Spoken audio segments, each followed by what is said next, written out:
नमस्कार विद्यार्थियों। आज के इस वीडियो में हम आईसीएसई हिंदी साहित्य की 5 महत्वपूर्ण कहानियों का सुव्यवस्थित एवं परीक्षा केंद्रित पुनरावर्तन करेंगे। हम केवल सारांश ही नहीं, अपितु कथानक, प्रमुख पात्र, मुख्य विषय तथा प्रत्येक कहानी की शिक्षा, इन सभी बिंदुओं पर स्पष्ट चर्चा करेंगे। यदि आप बोर्ड परीक्षा की तैयारी कर रहे हैं तो ये पुनरावर्तन आपके लिए अत्यंत उपयोगी सिद्ध होगा। आइए प्रथम कहानी से आरंभ करते हैं। महायज्ञ का पुरस्कार, यशपाल। ये कहानी सच्चे परोपकार और निस्वार्थ कर्म के महत्व को स्पष्ट करती है। कहानी का मुख्य पात्र एक धनी एवं धार्मिक सेठ है। वो बड़े बड़े यज्ञ करता है और समाज में सम्मानित माना जाता है। उसकी धार्मिक प्रवृत्ति के कारण लोग उसे पुण्यात्मा समझते हैं। किंतु समय के परिवर्तन के साथ उसके जीवन में आर्थिक संकट उत्पन्न हो जाता है। वो निर्धन हो जाता है और अत्यंत कठिन परिस्थितियों का सामना करता है। ऐसी स्थिति में उसके मन में विचार उत्पन्न होता है कि क्या वो अपने पूर्व में किए गए यज्ञों का पुण्य बेच सकता है। इसी समय एक घटना घटित होती है। वो एक भूखे और दुर्बल कुत्ते को रोटी खिलाता है। ये कार्य उसने किसी प्रदर्शन या यश की इच्छा से नहीं, बल्कि करुणा और सहानुभूति से किया। यही निस्वार्थ कर्म उसके जीवन में परिवर्तन का कारण बनता है।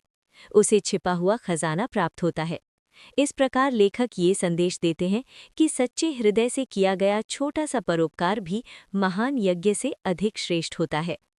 परीक्षा में लिखने योग्य बिंदु: सेठ का चरित्र परिवर्तन, निस्वार्थ भाव, कर्म और फल का संबंध।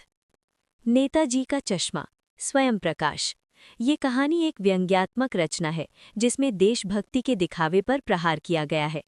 कहानी में नेताजी की एक मूर्ति है जिसके चश्मे को बार बार बदला जाता है। ये स्थिति लोगों के बीच चर्चा और उपहास का विषय बन जाती है। कप्तान नामक चश्मा विक्रेता बार बार मूर्ति पर नया चश्मा लगाता है। ये पूरी घटना प्रतीकात्मक है। यहाँ चश्मा केवल एक वस्तु नहीं, बल्कि दृष्टिकोण और विचारधारा का प्रतीक है। कहानी के अंत में बच्चों का चश्मा लगना एक विशेष अर्थ रखता है। बच्चे निष्कपट, सरल और सच्चे होते हैं, अतः उनका चश्मा सच्ची भावना और निष्कलुष देशभक्ति का प्रतीक बन जाता है। लेखक का उद्देश्य स्पष्ट है। देशभक्ति प्रदर्शन की वस्तु नहीं, बल्कि आंतरिक भावना है। परीक्षा हेतु महत्वपूर्ण बिंदु: व्यंग्य की व्याख्या, चश्मे का प्रतीकात्मक अर्थ, सच्ची देशभक्ति का भाव। अपना अपना भाग्य, जैनेन्द्र कुमार। ये कहानी सामाजिक असमानता और संवेदनहीनता को उजागर करती है। कहानी में एक निर्धन बालक का चित्रण किया गया है जिसकी जीवन स्थितियां अत्यंत दयनीय हैं। उसके पास न पर्याप्त साधन है और न ही सामाजिक सहारा। दूसरी ओर समाज का संपन्न वर्ग सुख सुविधाओं से परिपूर्ण जीवन व्यतीत कर रहा है। लेखक ये प्रश्न उठाते हैं कि क्या वास्तव में सबका भाग्य भिन्न होता है, या समाज की असमान व्यवस्था ही इस भिन्नता का कारण है। निर्धन बालक की स्थिति पाठक के मन में करुणा उत्पन्न करती है, परंतु समाज उसकी सहायता के प्रति उदासीन रहता है। इस प्रकार कहानी ये संदेश देती है कि सामाजिक असमानता ही अनेक बार मनुष्य के तथाकथित भाग्य का निर्माण करती है। परीक्षा में उल्लेखनीय बिंदु: सामाजिक विषमता, करुणा का भाव, संवेदनशीलता की आवश्यकता। बात अठन्नी की, सुदर्शन। ये कहानी न्याय व्यवस्था और सामाजिक विडंबना पर आधारित है। कहानी में एक साधारण व्यक्ति अठन्नी के कारण अपराध की स्थिति में आ जाता है। उसका अपराध छोटा है, किंतु उसे कठोर दंड दिया जाता है।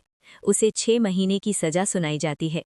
यहाँ लेखक एक महत्वपूर्ण प्रश्न उठाते हैं: क्या न्याय सभी के लिए समान है?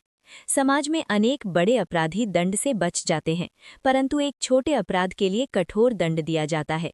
इस प्रकार कहानी समाज की विडंबनापूर्ण न्याय व्यवस्था को उजागर करती है।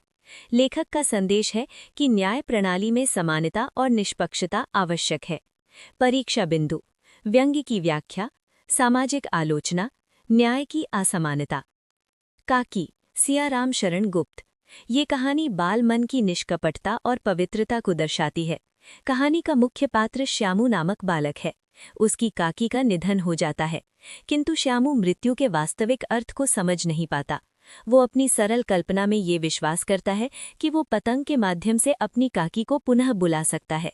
ये प्रसंग बालमन की सरलता, प्रेम और निष्कलुष भावना को दर्शाता है। लेखक ये स्पष्ट करते हैं कि बालक का मन अत्यंत पवित्र, निष्कपट और प्रेम से परिपूर्ण होता है। परीक्षा हेतु महत्वपूर्ण बिंदु: बाल मनोविज्ञान, निष्कपट प्रेम, भावनात्मक पक्ष। समापन: इन पांचों कहानियों के माध्यम से हमें 5 महत्वपूर्ण जीवन संदेश प्राप्त होते हैं। निस्वार्थ परोपकार ही सच्चा पुण्य है। देशभक्ति आंतरिक भावना है, प्रदर्शन नहीं। सामाजिक असमानता मानव जीवन को प्रभावित करती है। न्याय व्यवस्था में समानता आवश्यक है। बाल मन की पवित्रता अद्वितीय है। परीक्षा में उत्तर लिखते समय ध्यान रखें, संक्षिप्त एवं स्पष्ट सार लिखें, प्रमुख पात्रों का उल्लेख करें तथा अंत में शिक्षा अवश्य लिखें। इसी के साथ ये पुनरावर्तन समाप्त होता है। आप सभी को परीक्षा के लिए हार्दिक शुभकामनाएं।